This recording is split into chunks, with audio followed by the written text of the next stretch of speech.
Assalamualaikum warahmatullahi wabarakatuh. Nama saya Nur Amni Balkis binti Muhammad Yasin, C18A0326, pelajar tahun 2, Universiti Malaysia Kelantan. Saya akan review satu filem yang bertajuk Perempuan Berkalung Sorban. Ialah sebuah filem yang drama agama Indonesia 2009, ditulis oleh Jinatri Esnor, diarahkan oleh Hanung Bramantyo, dibintangi oleh Revelina S. Tamat, Reza Rahadin, Oka Antara dan Widyawati. Filem ini dikeluarkan pada 15 Januari 2009 berdasarkan novel oleh Abidah Al-Fariki, mengisahkan tentang Anissa, seorang wanita Islam sentiasa memahami sesuatu keadaan dalam hidupnya.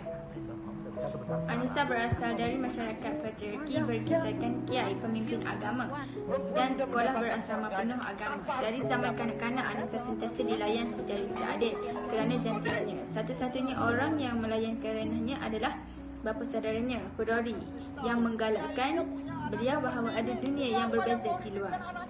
Cinta Anissa terhadap Khudori tidak dijawab kerana masih berkait rapat dengan keluarganya. Walaupun tidak menjadi darah relatif, Khudori menindas perasaannya dan melanjutkan pelajarannya ke Kahirah.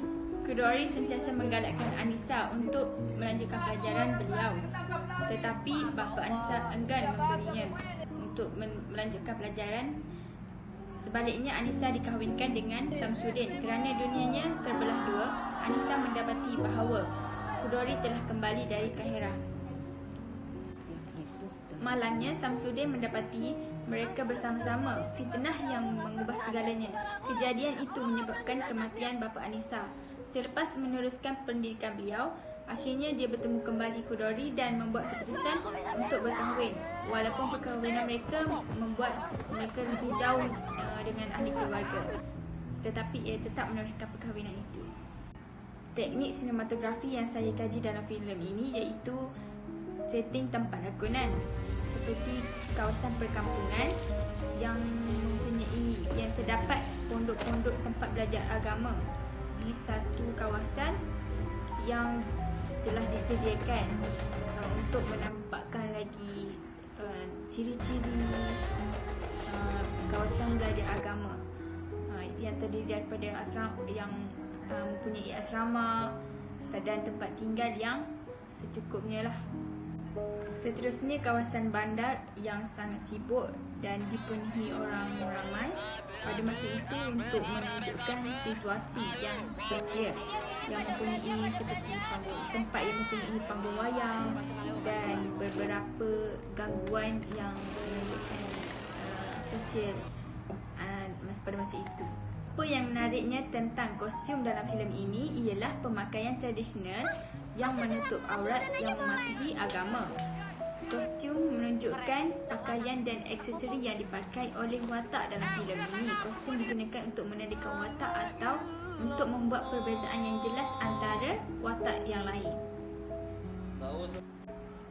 Solekan yang digunakan pada masa itu ialah solekan natural kerana sesuai dengan watak yang dibawa oleh pelakon untuk menunjukkan ciri-ciri watak tersebut pada masa itu dalam filem tersebut.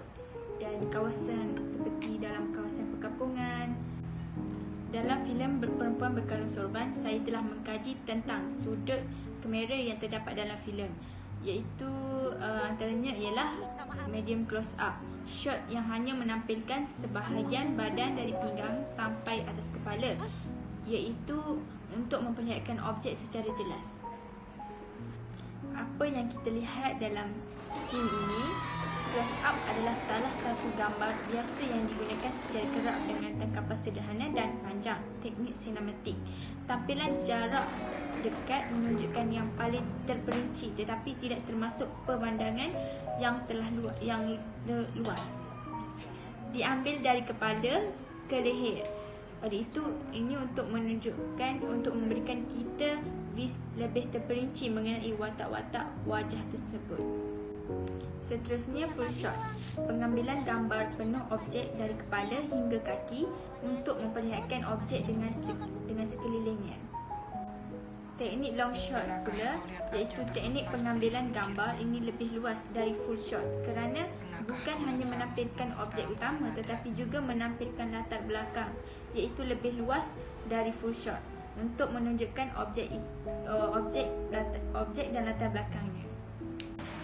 Akhir sekali saya ingin ceritakan shot bird eye view, pengambilan gambar pada sudut pandang yang sangat tinggi dan jauh seperti burung melihat ke bawah, iaitu posisi kamera lebih tinggi dari objek yang diambil. Itu sahaja daripada saya mengenai filem Perempuan Berkalung Sorban dan terima kasih kerana menonton.